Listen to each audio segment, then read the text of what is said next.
René Dubos ha dicho: «El gran espectáculo de la ciencia continúa todavía representándose, solo que prosigue ahora oculto tras un telón, sin auditorio ni entendidos. Solamente intervienen los intérpretes.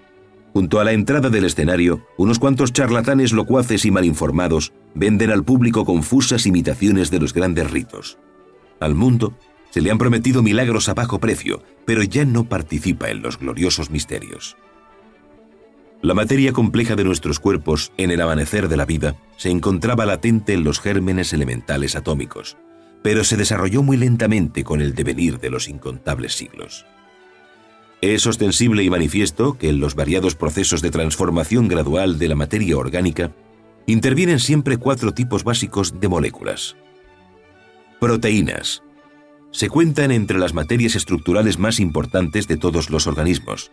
Es evidente que en forma de enzimas sirven concretamente como catalizadores específicos, sin los cuales las reacciones químicas vitales se desarrollarían muy lentamente o no lo harían en absoluto. Una molécula cualquiera de proteína consta en verdad de cientos de aminoácidos enlazados inteligentemente en una cadena maravillosa que tiende a formar una espiral con átomos de hidrógeno como nexos muy sabios para sujetar firmemente las espirales en su sitio. Se nos ha dicho que aunque se conocen muy bien unos 80 aminoácidos, solo 20 intervienen en la elaboración de las proteínas. Al igual que las 28 letras del alfabeto, pueden disponerse formando infinitas combinaciones que expresen claramente sus funciones. Ácidos nucleicos. Son sustancias admirables de las que depende la calidad esencial de la vida, la continuidad de la existencia.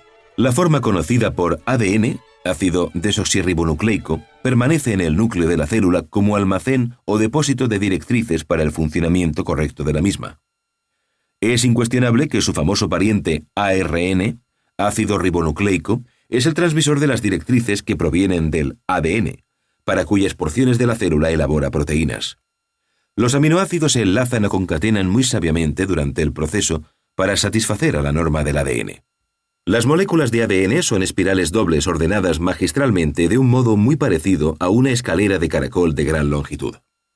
Los lados espléndidos de esta formidable escalera constan ciertamente de unidades de azúcar y fosfato.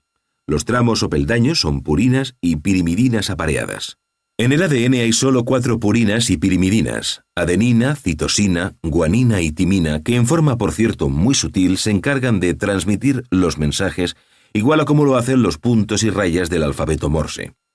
Las que se encuentran en el ARN son las mismas, con la excepción de que la timina es sustituida por uracilo. Lípidos. Son materias grasas fundamentales que almacenan y forman parte de la estructura de la célula. Sus moléculas constan de átomos de hidrógeno y algunos de oxígeno montados en un armazón de átomos de carbono concatenados.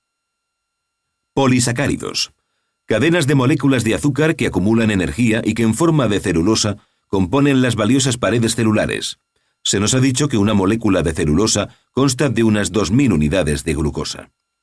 Eminentes hombres de ciencia enfatizan la idea de que los polisacáridos forman parte de la numerosa familia de los carbohidratos.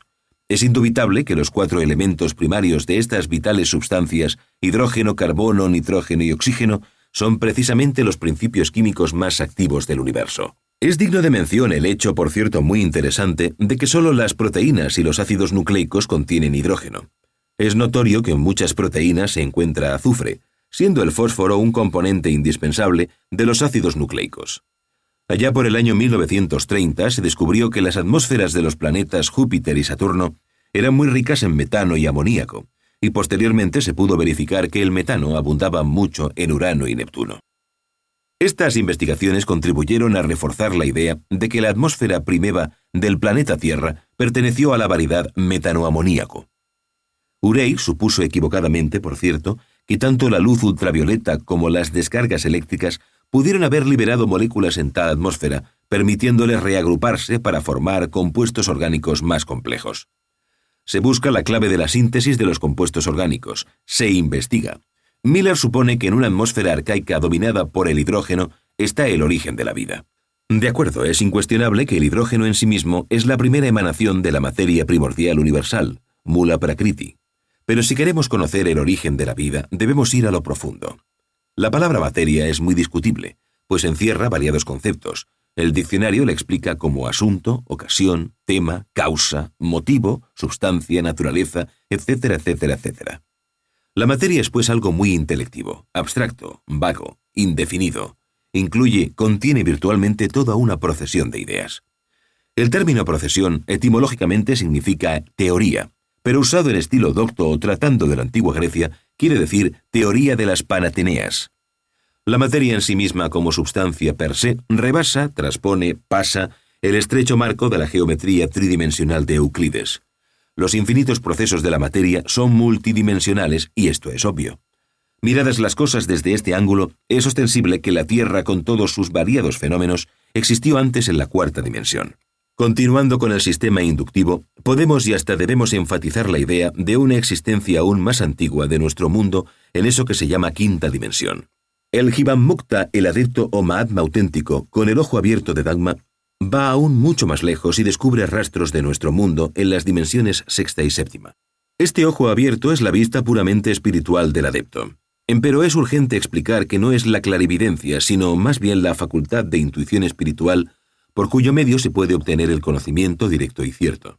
El sistema deductivo neoplatónico y oriental opuesto al método inductivo aristotélico nos permite comprender el escalonado descenso de nuestro mundo desde lo desconocido hasta lo conocido, pasando graduativamente de una a otra dimensión hasta cristalizar en su forma densa actual.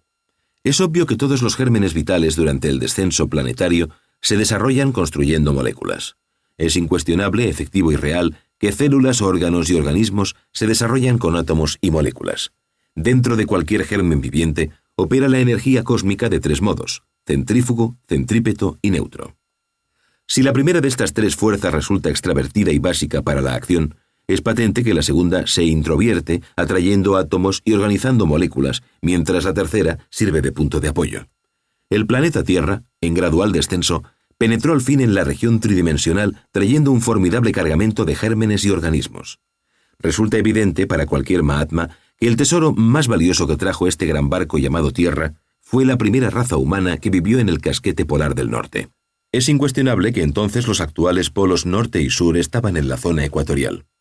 Es claro, positivo y auténtico que si excluimos la facultad de la intuición, el ojo interno y espiritual del adepto, entonces fracasamos lamentablemente en este tipo de investigaciones porque toda la historia geológica del primer medio millar de millones de años de la Tierra en esta región de tres dimensiones parece estar sepultada o perdida en forma definitiva, radical y absoluta. La tarea de reconstruir el modo en que debió de haber emergido la vida y sus formas primitivas resulta ciertamente dificultosa por la falta total de información sobre fósiles de aquella época. Aparte de algunos vestigios de algas, el dato más digno de confianza data de hace solo 500 millones de años, es decir, de una época muy posterior a la era en que tuvieron lugar los más importantes acontecimientos de la evolución. Podemos afirmar con cierto grado de confianza científica que la vida celular, como la conocemos en la superficie de la Tierra, existe en millones de otros lugares del universo. Ello no niega, sin embargo, la posibilidad de que existan además otras formas de materia que podrían llamarse vivas y que, según el patrón que nos hemos formado sobre nuestro suelo, nos resulten extrañas. Ahora, hemos trasladado la vida del limitado lugar que hace bien poco ocupaba como un acontecer especial y único a un estado de materia ampliamente difundida multidimensionalmente en todo el universo. 5 son los factores básicos indispensables para la transformación de materia en células vivas. A. Formación de los compuestos orgánicos más simples.